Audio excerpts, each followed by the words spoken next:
अगर आपने अभी तक हमारा चैनल सब्सक्राइब नहीं किया तो अभी सब्सक्राइब करें और बेल आइकॉन को क्लिक करके हमारी लेटेस्ट वीडियोस के बारे में अपडेट जानें। आज शाम को बीजेपी चलेगी एक बड़ी चाल। यूपी की सियासत में एक नया हथकंडा। एक बार फिर सड़कों पर सियासत। बीजेपी ने किया नया वादा तो सपा ने कहा वादा तेरा वादा। डिप्टी सीएम केशव प्रसाद ने बनाया नया प्लान। सपा ने कहा झांसे में अब कोई नहीं आएगा। आपको याद ही होगा बीजेपी का वो वादा जिसमें गड्ढा मुक्त सड़कों का दावा शामिल था। सरकार ने दावा किया था कि अब गड्ढे हादसे की वजह नहीं बनेंगे। वक्त गुजरा, दिन गुजरा और फिर सालों साल गुजर गए, लेकिन सड़कें गड्ढे की गड्ढे वाली ही रही। अब एक बार फिर बीजेपी सड़कों के सहारे सियासत पर जोर दे रही है। सड़कों के सहारे बीजेपी को लगता है कि वो प्रदेश के कुछ खिलाड़ियों को अपने पाले में ला सकती है और खिलाड़ियों के सहारे वोट बैंक को मजबूत कर सकती है। लेकिन सपा ने सरकार के इस फैसले पर तंज कसते हुए जमकर मजे ले लिए। एक तो बीजेपी के इस नए प्लान पर सपा नेताओं ने कहा कि वादे हैं, वादों का क्या। साथ ही एक और सपा नेता ने कहा वादा तेरा वादा, आखिर कब पूरा होगा पहले वाला वादा।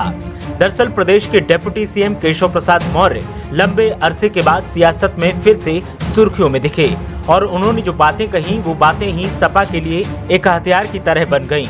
डिप्टी सीएम केशव प्रसाद मौर्य की माने तो राष्ट्रीय और अंतर्राष्ट्रीय स्तर पर प्रदेश का नाम रोशन करने वाले 19 खिलाड़ियों के घरों तक पद्म भूषण मेजर ध्यानचंद पथ योजना के तहत सड़कों के निर्माण कार्य का शिलान्यास कार्यक्रम आज होना है। ये कार्यक्रम हॉकी के जादूगर मेजर ध्यानचंद के जन्मदिन की पूर्व संध्या पर होगा। उप मुख्यमंत्री केशव प्रसाद मौर्य ने लोक निर्माण विभाग के अधिकारियों को स्पष्ट निर्देश दिए कि निर्माणाधीन परियोजनाओं और सड़कों को तय समय सीमा के अंदर पूरा किया जाए। उप मुख्यमंत्री ने नाबार्ड योजना के अंतर्गत सभी कार्य अक्टूबर 2021 तक अनिवार्य रूप से पूरा करने का निर्देश दिया।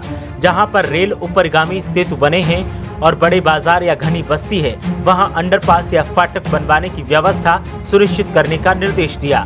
इस काम के लिए सर्वे 10 दिन के अंदर पूरा कर लिया जाए, ऐसा भी कहा गया। लोक निर्माण विभाग ने राष्ट्रीय और अंतर्राष्ट्रीय स्तर पर प्रदेश का मान बढ़ाने वाले खिलाड़ियों के घरों तक सड़क निर्माण और मरम्मत के लिए हॉकी के इस महान खिलाड़ी की स्मृति में ये अभिनव योजना शुरू करने की बात कही। योजना को जिस तरीके से परिभाषित किया जा रहा है वो वाकई उत्साहजनक है, लेकिन जो काम करने की बात कही जा रही है उस पर सवाल उठ रहे हैं। और सपा ने साफ शब्दों में कहा कि एक और योजना के सहारे प्रदेश के लोगों को सरकार भरमाने की कोशिश में लगी है। पहले से ही हादसों को दावत दे रही सड़कों की न तो मरम्मत करवाई जा रही है और न सड़कों को बनवाया जा रहा है, लेकिन नई सड़कें बनाने के लिए सरकार योजना ला रही है जो ठीक वैसे ही है कि फूटे लोटे से पानी पीना। सपा ने कहा कि सरकार अगर वाकई कुछ करना चाहती है तो फिर पहले से खस्ता हाल सड़कों को सही करवाए, नई योजना को भी लागू करे, लेकिन प्राथमिकता के आधार पर काम किया जाए। बीजेपी सपा की इस बात को अपने काम में रोड़ा बता रही है और कहना है कि सपा हर नेक काम में नुक्स निकालने की आदी हो गई है। सपा नेताओं ने कहा कि तो फिर नुक्स को गलत साबित कीजिए। ब्यूरो रिपोर्ट, मीडिया हलचल।